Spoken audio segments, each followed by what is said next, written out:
भीख मांगते छात्रों के सम्मान में।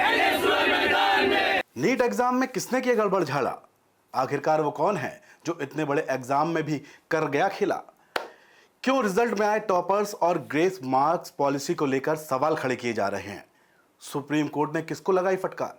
ये सारे सवाल हैं जो आज देश का हर शख्स जानना चाहता है दोस्तों, क्योंकि नीट की परीक्षा कोई मामूली एग्जाम नहीं है, बल्कि देश के भविष्य के निर्माण की एक सीढ़ी है जिसके टूटने का सीधा असर हमारे देश पर पड़ेगा। नमस्कार दोस्तों, मैं हूं आपका नितिन गुप्ता और आप देख रहे हैं बुलंद भारत टीवी। तो दोस्तों, नीट मामले में आज हम पड़ताल करेंगे इस पूरे मकड़ जाल की। आपको बताएंगे कि आखिर कब, कैसे, क्या हुआ और किसने क्या किया। अब इस मामले ने सियासी रुख भी अपना लिया है, तो सबसे पहले यह जान लीजिए कि नीट यूजी में अंकों को बढ़ा चढ़ाकर बताने के आरोप लगे हैं, जिसके चलते 67 छात्रों ने परफेक्ट स्कोर के साथ पहली रैंक पाई है, मतलब वो टॉपर्स बने हैं। इतने सारे छात्र जो है टॉपर्स एक साथ बन जाएंगे तो सवाल तो उठेंगे। वहीं पिछले साल 2 छात्रों ने संयुक्त रूप से पहली रैंक हासिल की थी दोस्तों। अब स्टूडेंट्स आरोप लगा रहे हैं कि कई छात्रों के अंकों को मनमाने ढंग से घटाया और बढ़ाया गया, जिसका असर उनकी रैंक पर हुआ है। 1500 से ज्यादा छात्रों को ग्रेस मार्क्स दिए गए और यह भी जांच के दायरे में है। कहा यह भी गया कि 6 केंद्रों पर परीक्षा में देरी के कारण हुई समय की बर्बादी की भरपाई के लिए ग्रेस मार्क्स दिए गए। अब इसमें सच क्या है दोस्तों, तो आपको आगे हम बताएंगे, लेकिन सबसे पहले सिलसिलेवार तरीके से यह समझिए कि इस मामले में अब तक क्या हुआ और कब हुआ। तो दोस्तों, आपको सबसे पहले बताएं, ये मामला 5 मई को जो है नीट की परीक्षा का एग्जाम हुआ था। इसमें पेपर लीक का आरोप लगा था। करीब 24 लाख स्टूडेंट इस परीक्षा में बैठे थे। फिर 6 मई को एनटीए ने पेपर लीक की खबरों को साफ इनकार कर दिया, नकार दिया। 8 मई को कई जगहों पर आरोपियों की गिरफ्तारी हुई। गिरफ्तारी क्यों हुई भाई, जब आरोप लगे हैं और वो गलत हैं। 17 मई को सुप्रीम कोर्ट में वैष्णवी यादव ने रिजल्ट पर रोक लगाने की मांग कर दी। 4 जून को लोकसभा चुनाव भी नजदीक आए और साथ में नीट के रिजल्ट भी आ गए। इसमें करीब 67 उम्मीदवारों को टॉपर घोषित किया गया। ये सारे ऐसे के ऐसे थे जिनमें 720 में 720 अंक जिनके आए थे। 8 जून को मामले में प्राइवेट कोचिंग संस्थानों ने एनटीए पर यानी नेशनल टेस्टिंग एजेंसी पर सवाल खड़े कर दिए। 9 जून को ग्रेस मार्क्स की जो पॉलिसी है उस पर सुप्रीम कोर्ट में सवाल उठा।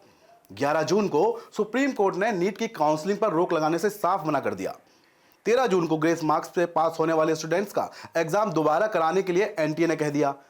14 जून को नीट परीक्षा के पेपर लीक मामले में जांच सीबीआई की मांग की जांच होने लगी। तो दोस्तों, अब तक यह सब हुआ।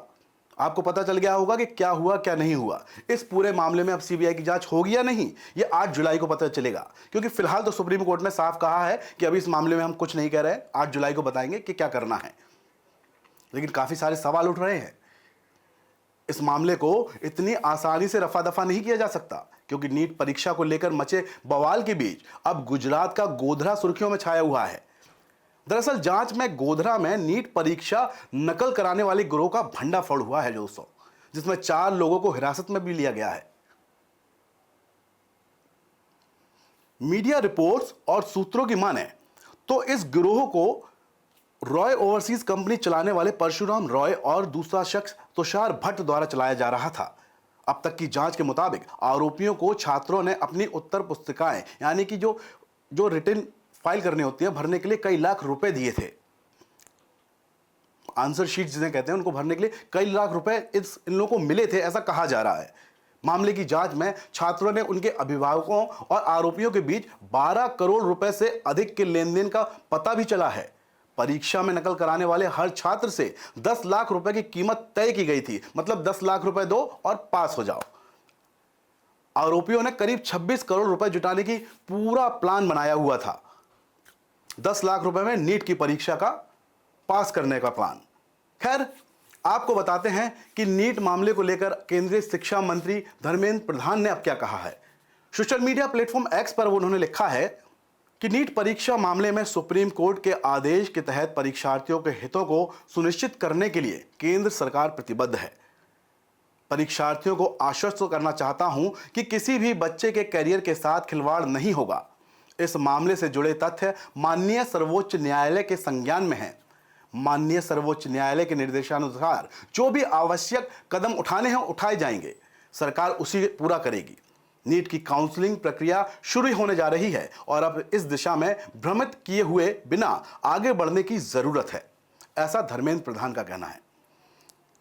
ये तो सारी बात थी शिक्षा मंत्री जी की, जो उन्होंने साफ साफ ट्विटर एक्स पर लिख दी। लेकिन देश में इतना बड़ा कांड हो और सियासत ना हो, यह कैसे हो सकता है? तो चलिए जाते जाते आपको यह भी बता दें कि सियासी सूरमा अब इस मामले में क्या क्या कह रहे हैं। तो कांग्रेस ने नीट की परीक्षा की सुप्रीम कोर्ट की निगरानी में जांच की मांग कर दी है। पार्टी ने कहा है कि इस मामले को लेकर देश में जो गुस्सा है उसकी गूंज संसद तक सुनाई देगी।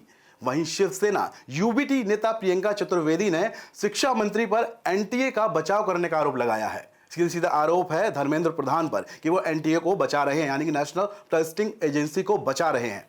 महाराष्ट्र सरकार ने परीक्षा को तत्काल रद्द करने की मांग कर दी है। हालांकि वहां एनडीए की ही सरकार है दोस्तों, वो भी मांग कर रहे हैं कि परीक्षा को रद्द कर दिया जाए।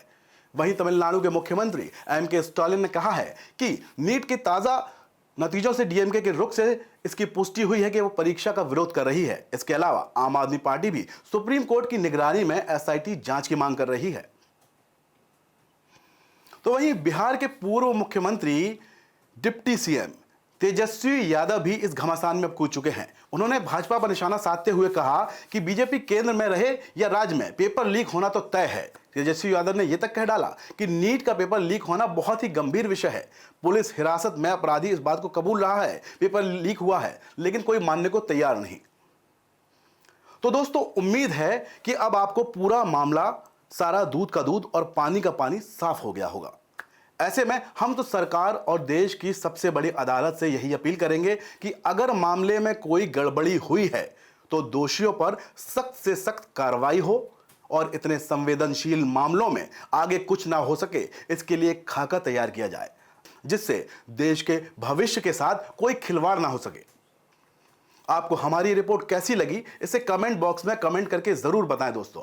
और नीट से जुड़ी हर अपडेट को जानने के लिए बने रहें हमारे साथ, क्योंकि हम हैं बुलंद भारत टीवी, ताकत आपकी।